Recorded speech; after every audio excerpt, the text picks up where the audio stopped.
أعوذ بالله من الشيطان الرجيم بسم الله الرحمن الرحيم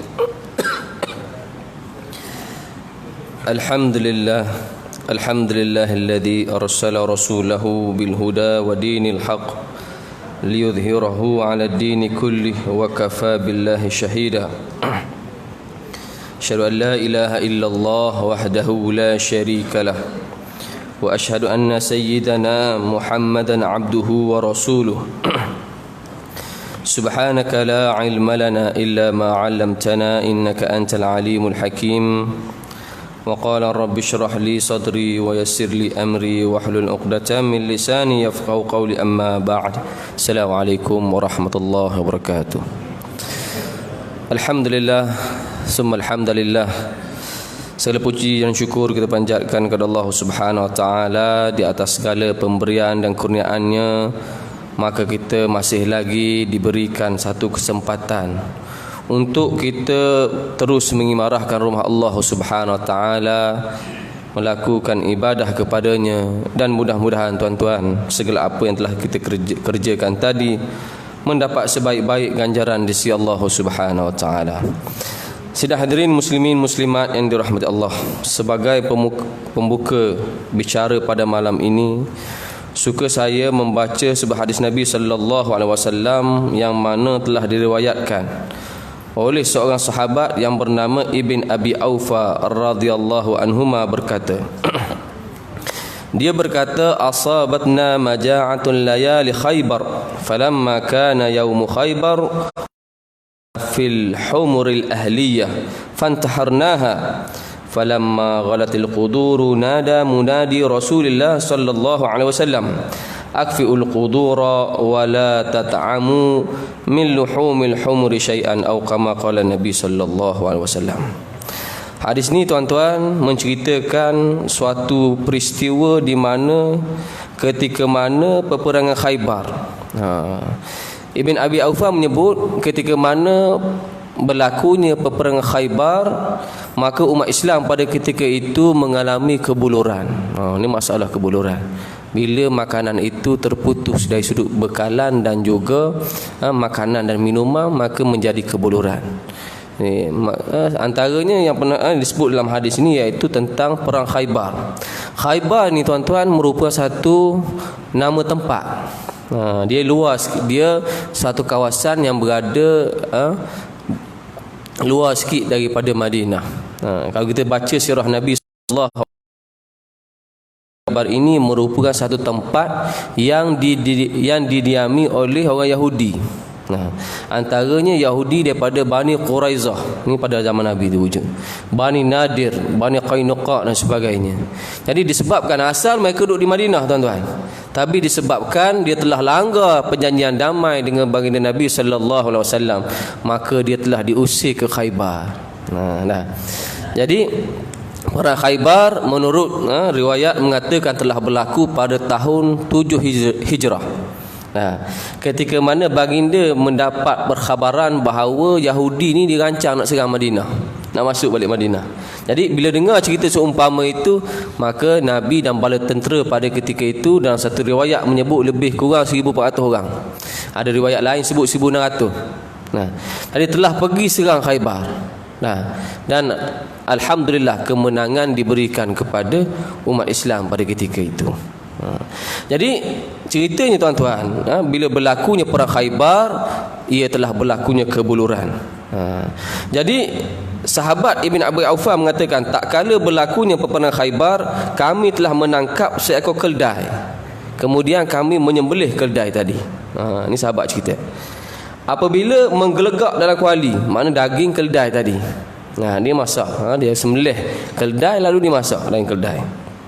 Tiba-tiba menyeru daripada wakil Nabi sallallahu alaihi wasallam. Salah seorang sahabat datang menyeru mengatakan, buanglah apa daripada kuali dan jangan makan daripada daging keldai. Ini wakil daripada Nabi. Sahabat dia wakil daripada Nabi, membawa perkhabaran supaya daging keldai tadi dibuang. Jangan sekali kita makan daripada daging keldai. Sebab itulah tuan-tuan, keldai sejenis binatang yang mana diharamkan kita memakan dagingnya. Di dalam hadis lain menyebut, disebut fa innaha rijsun, sesungguhnya daging keldai itu sesuatu yang jijik. Keldai ni dia umpama kuda lah. Nak umpama kuda, cuma dia kecil sikit. Kalau di negara-negara Arab, Mesir antaranya, masih lagi banyak kedai. Kita pergi ke Kairah tu banyak lagi keldai di tepi jalan. Kerjanya apa? Kerjanya membawa muatan barangan. Ni orang-orang yang yang niaga kecil-kecil tepi jalan ni, biasanya dia guna keldai. Kita meniaga gawang pisang, nak pakai van, dia pakai keldai. Tarik barangan dari tepi jalan. Ini suasana sanalah. Jadi keldai tadi, maka keldai seumpama ini merupakan larangan kita untuk memakannya. Kerana apa? Kerana disebut dalam hadis yang lain mengatakan bahawa daging keldai itu adalah sesuatu yang menjijikkan. Setengah ulama mengatakan antara rahsia hikmah di sebalik Allah melarang kita memakan daging keldai adalah sebab apa? Kerana dibimbangi kita mewarisi sifat dungu. Sebab keldai ni dia bodoh, tuan-tuan. Dia beza dengan kuda. Kuda tangkas, tapi keldai ini dia lembab. Jadi bimbang kita makan keldai membawa kita kepada apa yang disebut sifat dungu dan juga lembab tadi. Jadi bila nas melarang, tuan-tuan, mesti ada sebab di sebaliknya. Mungkin pada hari ini belum lagi kita ketemui, tapi pada masa akan datang mungkin kita akan ketemui. Dulu Islam, sudah lama Islam mengharamkan kita memakan khinzir. Bukti hari ini, bermacam-macam penyakit yang dibawa oleh khinzir tadi. Sekarang ni kita penyakit corona, nama baru dia COVID-19, yang mana melanda semakin menular di dalam masyarakat pada hari ini, dan perkara ini cukup membimbangkan kita. Apabila banyak kes-kes yang dilaporkan berlakunya penularan, malah di Hospital Putrajaya pun dah ada dah. Saya bekerja di Putrajaya, di dekat. Jadi perkara ini amat menakutkan kita. InsyaAllah, tuan-tuan, perkara ini akan dibincangkan di Muzakarah Fatwa hari Ahad ni. Dia buat muzakarah khas, bincang apa tentang COVID ni.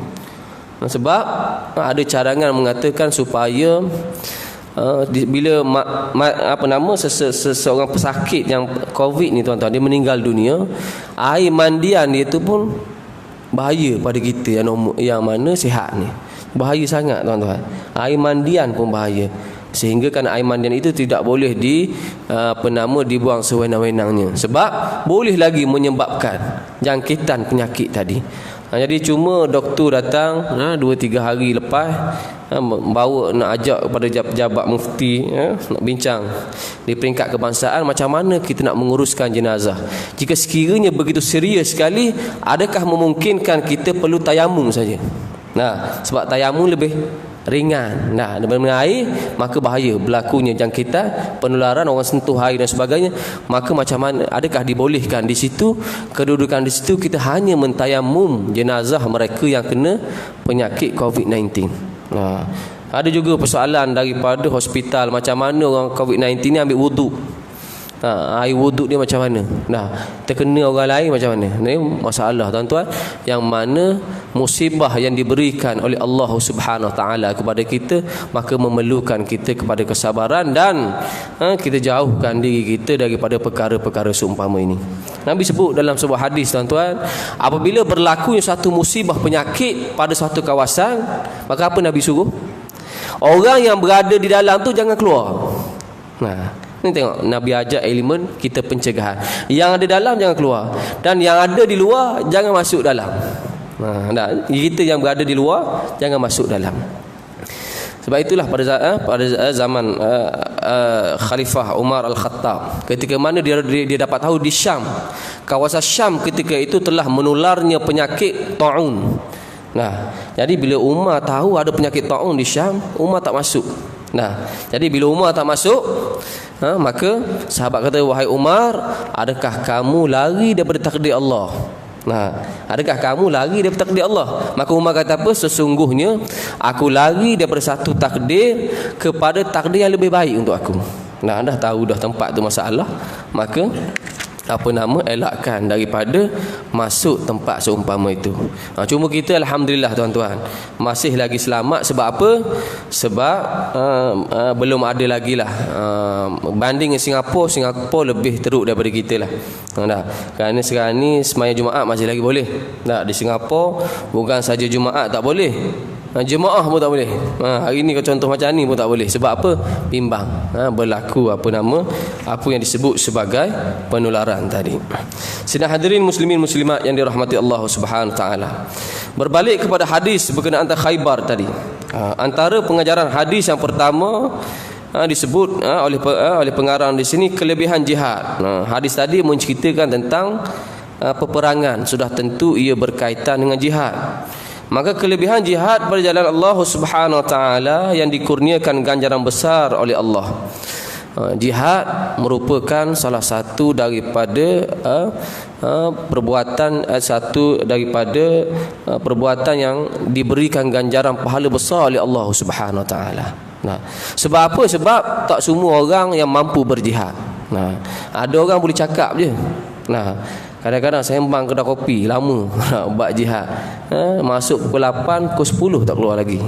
Sembang buat jihad. Tapi nak keluar jihad belum tentu. Sebab apa? Sebab Allah sebut, kalau tengok dalam Al-Quran, Allah sebut allazina amanu wa jahadu fi sabilillahi bi amwalihim wa anfusihim. Orang-orang yang mana beriman, bukan sekadar beriman, tapi wajahadu fi sabilillah, dia juga berjihad. Kalau beriman, ramai orang beriman, tapi belum tentu dia berani keluar jihad. Wajahadu fi sabilillah bi amwalihim wa anfusihim. Macam mana dia jihad? Dengan bi amwalihim wa anfusihim, dengan harta mereka, dan bukan sekadar harta, dengan jiwa raga mereka. Kalau sekadar harta, mungkin ada orang di kalangan kita yang mampu. Dia keluar duit je. Nak berjihad keluar, dia beri duit, sediakan duit dan sebagainya. Tapi bukan sekadar duit, maka Allah sebut bi amwalihim wa anfusihim, dan juga jiwa raga mereka. Mana harta pun keluar, dia pun terlibat sama dalam jihad tadi. Maka apa balasannya? A'zamu darajatan 'indallah. Maka orang ini menduduki tempat darjat yang paling tinggi di sisi Allah Subhanahu wa taala. Wa ulaika humul faizun, dan mereka inilah Allah kata orang-orang yang di kalangan mereka yang berjaya. Sebab itulah melihat kepada perkara seumpama ini tuan-tuan, maka tanam azam untuk kita berjihad. Pada hari ini, mungkin hari ini kita tak keluar kot berperang. Maka buatlah jihad perlu dilihat dengan skop yang lebih luas. Bukan hanya berperang, tapi kita menegakkan kebenaran sebagai contoh. Maka ia dikira sebagai kita melakukan jihad kepada jalan Allah Subhanahu wa taala. Orang hina Islam, orang hina perempuan yang memakai tudung, maka kita tampil memberi penjelasan. Itu jihad. Ini yang dikatakan jihad dengan menggunakan lidah dia. Dengan lidahnya yang tajam, mampu mematahkan hujah-hujah orang kafir. Maka itu juga dikira jihad. Dr. Yusuf Al-Qardawi mengatakan, jika ada orang-orang seumpama ini, maka mereka layak untuk mendapat sebahagian daripada harta zakat. Orang kadang-kadang dia tak pandai cakap tuan-tuan, tapi penulisan dia tajam. Orang baca penulisan dia boleh naik semangat, faham Islam dan sebagainya.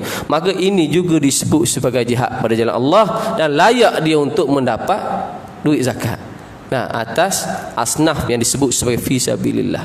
Jadi inilah yang mana merupakan kelebihan-kelebihan mereka yang berada pada jalan Allah Subhanahu wa taala. Baik, yang kedua pengajaran daripada hadis tadi, iaitu ujian kelaparan. Hal ini banyak berlaku kepada baginda Nabi sallallahu alaihi wasallam sendiri dan juga para sahabat.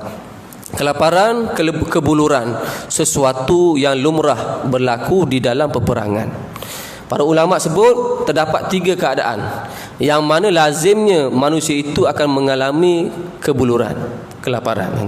Pertama, peperangan tadi. Ini biasa. Yang kedua, para ulama kata kebuluran juga berlaku ketika mana berlakunya musibah. Berlaku banjir. Di pantai timur tiap-tiap tahun, hujung tahun mesti banjir. Ini suatu lumrah. Bila berlakunya banjir, sudah tentu ada masalah, gangguan, makanan tak sampai. Nah, makanan kadang-kadang sampai, kena orang lain ambil.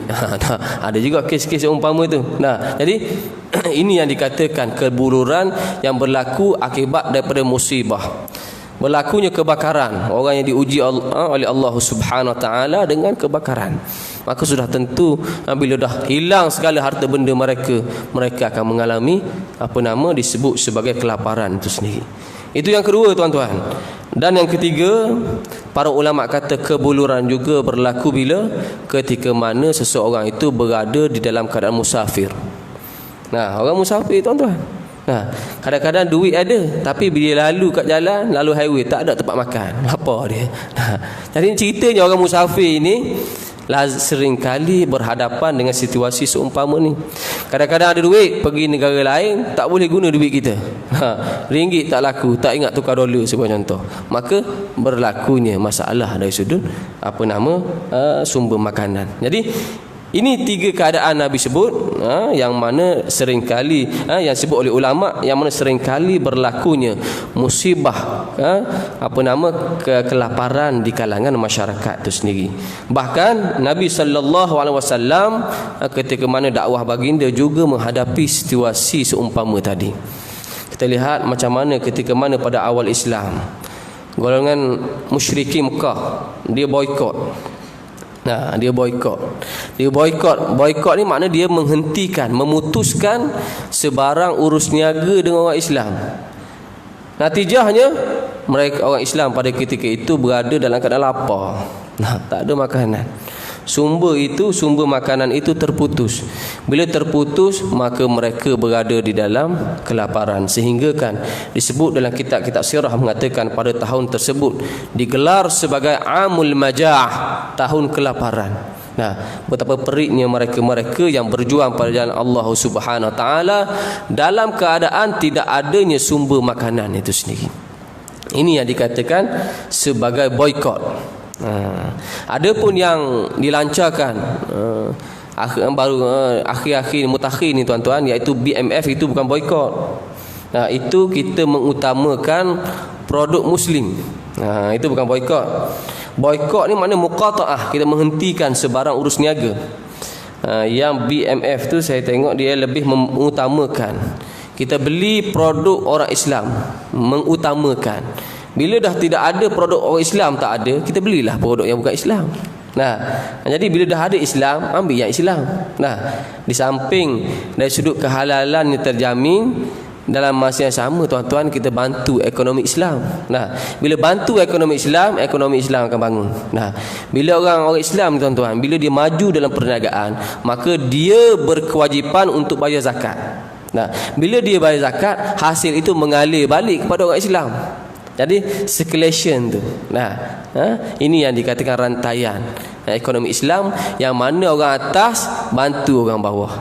Kalau kita beri kepada non muslim sebagai contoh, sebagai contoh, bukanlah kita kata dia tu langsung tak beri sumbangan, mungkin bagi, tetapi bukan secara kewajipan, mungkin secara sukarela saja.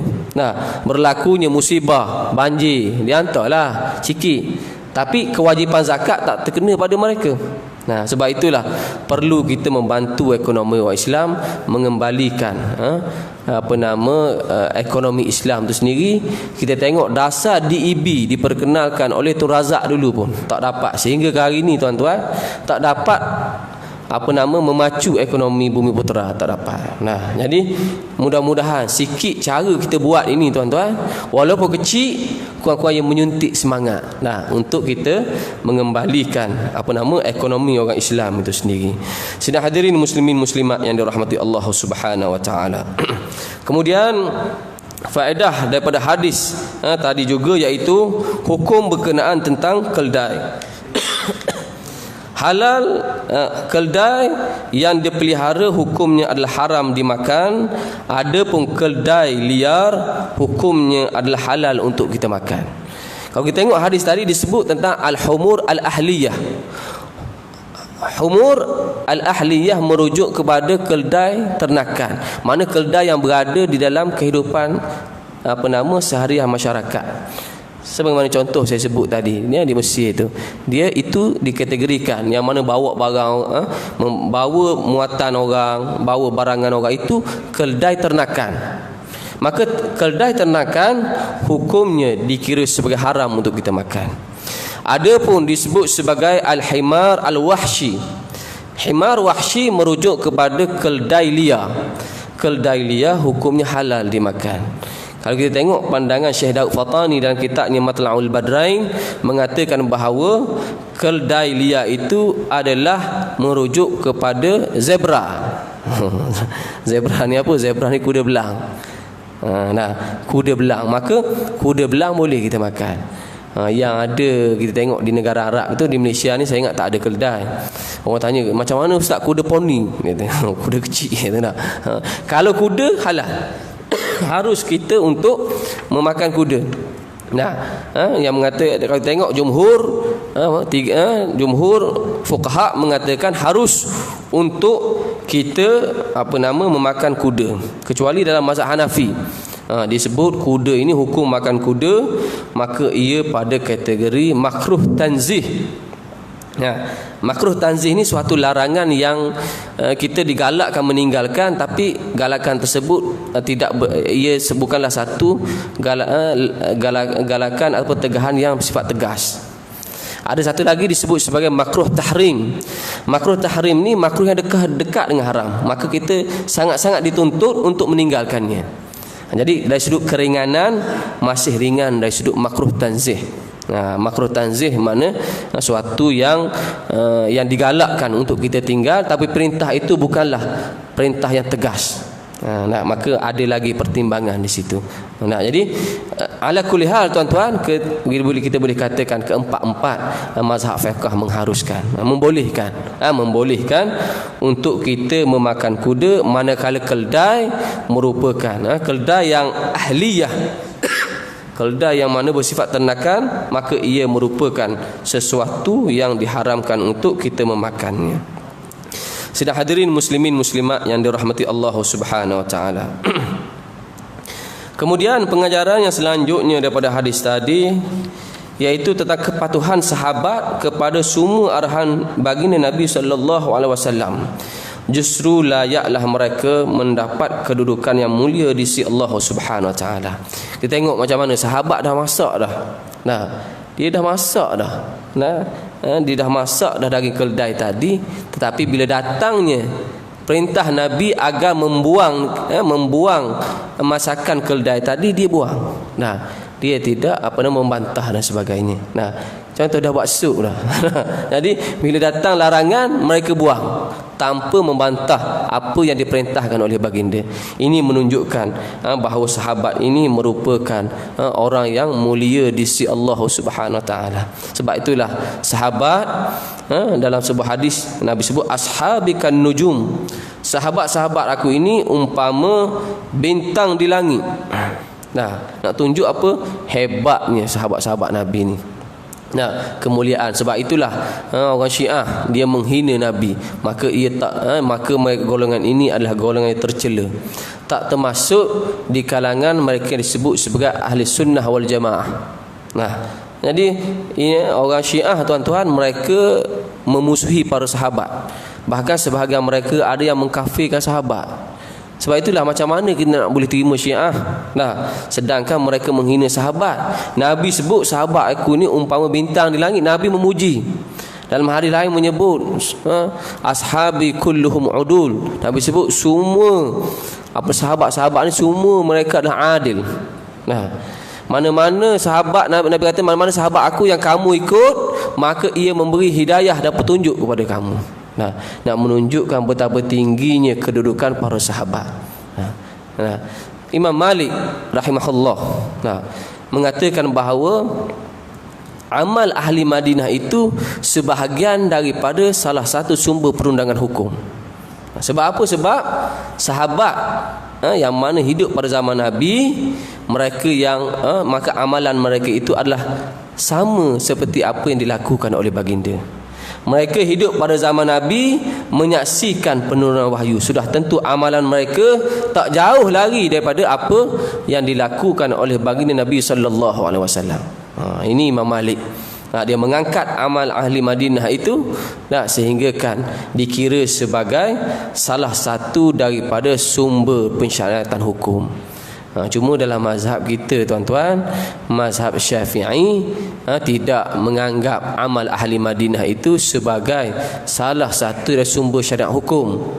Maknanya Imam Syafi'i tak terima, tetapi kalau kita tengok fatwa-fatwa Imam Syafi'i seolah-olah mereka dia sendiri terima amal ahli Madinah, cuma tidak mengangkat. Berbanding Imam Malik. Imam Malik secara jelas mengangkat bahawa amal ahli Madinah, ahli-ahli Madinah itu, sebab sahabat kebanyakan mereka berada di Madinah, maka itu merupakan salah satu sumber sumber pensyariatan hukum Islam itu sendiri. Sedang hadirin muslimin muslimat yang dirahmati Allah Subhanahu wa taala.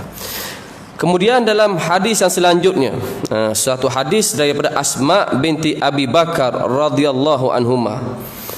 Beliau berkata, qadimat alayya ummi wa hiya musyrikatun fi ahadi Quraisy idh ahadu Rasulullah sallallahu alaihi wasallam wa muddatihim ma'a abiha.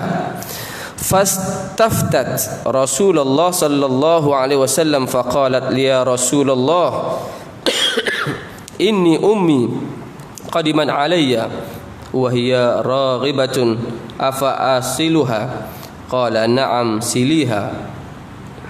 Kata Nabi, kata Asma, iaitu ia menceritakan bahawa ibuku datang menziarahiku sedangkan dia masih musyrik pada zaman Quraisy, membuat perjanjian dengan Nabi Rasulullah sallallahu alaihi wasallam bersama ayahnya. Ini Asma cerita, cerita tentang sahabat. Ada sahabat tu ibu dia datang masih lagi dalam keadaan musyrik, buat perjanjian dengan baginda. Kemudian aku meminta fatwa daripada Rasulullah seraya berkata, wahai Rasulullah, sesungguhnya ibuku datang menziarahiku dan dia amat suka kepadaku. Adakah aku sambung silaturahimnya? Maka jawab Nabi sallallahu alaihi wasallam, ya, sambungkanlah silaturahim tadi. Jadi hadis ini menceritakan tentang seorang sahabat, menceritakan tentang sahabat yang mana ibunya masih lagi belum Islam. Jadi ibu dia sayang kepada anak tadi. Jadi dia tanya pada Nabi, ibuku ni masih lagi belum Islam, jadi perlukah aku sambung silaturahim dengannya?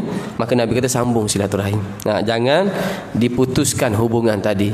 Maka ini menunjukkan bahawa tuan-tuan, bahawa Islam adalah suatu agama yang toleransi. Adanya apa yang disebut sebagai samahah, tolak ansur yang ada pada Islam itu sendiri. Menghormati ibu bapa sekalipun ia kafir, ini merupakan arahan Allah dan Rasulnya kepada umat Islam. Hubungan kekeluargaan mesti dipupuk sekalipun berlainan agama. Boleh tuan-tuan, ibu bapa yang boleh Islam, maka hubungan kita jaga. Kita berbeza dari sudut akidah, tetapi hubungan itu masih lagi terjalin. Boleh kita ajak dia datang ke rumah kita. Dia belum Islam, maka boleh juga kita katakan sebagai kita makan apa yang dia masak. Boleh, tak ada masalah. Walaupun dia bukan Islam, tidak menghalang untuk kita makan makanan yang dibuat oleh mereka, asalkan yang dibuat tadi tidak ada perkara-perkara yang diharamkan oleh syarak. Ini boleh kita makan, tidak menjadi halangan. Sebab itu dalam konsep halal tidak mewajibkan makanan tersebut perlu disediakan oleh orang Islam. Kita boleh makan. Apa-apa yang dihidangkan oleh orang bukan Islam, selagi mana ia halal, boleh kita makan. Cuma dari segi warak dia, dari segi warak yang terbaik kita elakkan daripada kita makan makanan yang dibuat oleh orang yang bukan Islam. Imam Syafi'i rahimahullah, tuan-tuan, beliau tidak makan makanan yang dibuat oleh orang bukan Islam. Sebab apa? Sebab dia bimbang makan makanan yang dibuat oleh orang yang tidak sujud pada Allah boleh menyebabkan gelap hati. Takut jadi gelap hati. Cuma taklah di situ membawa kepada haram, tetapi dari sudut mimbabil ihtiyat, mimbabil aula, yang utama kita tak makanlah. Tapi kalau kita tengok pada hari ni, tuan-tuan, kita makanan segera kita makan ni tak tahu daripada mana pun. Maggi, siapa buat Maggi? Kita pergi kat kilang dia, kadang-kadang Myanmar buat tatu ni kat bahu dah. Jadi bukan Islam. Tapi taklah haram. Jika sekiranya diperbuat daripada ramuan yang halal. Jika sekiranya ada benda yang halal, benda yang haram, maka ia menjadi sesuatu yang ditegah untuk kita makan. Walaupun orang Islam buat. Orang Islam buat tapi ada khinzir sebagai contoh, maka tak boleh kita makan. Jadi perkara ni kita perlu kita faham dengan jelas bahawa sesuatu yang dimasak oleh orang bukan Islam, jika sekiranya ia sesuatu yang halal, maka sudah tentu kita boleh makan daripada mereka. Inilah yang dikatakan fiqh ta'ayush, fiqh coexistence, fiqh yang berkaitan tentang kita saling hidup di antara satu sama lain. Kita duduk di taman ni saya ingat majoriti Melayu lah. Pergi kawasan saya tu, Bandar Rincing tu, India. Ramai. Kadang dia baik, ada yang baik. Jadi kadang-kadang hari raya dia, dia panggil kita, ajak kita makan.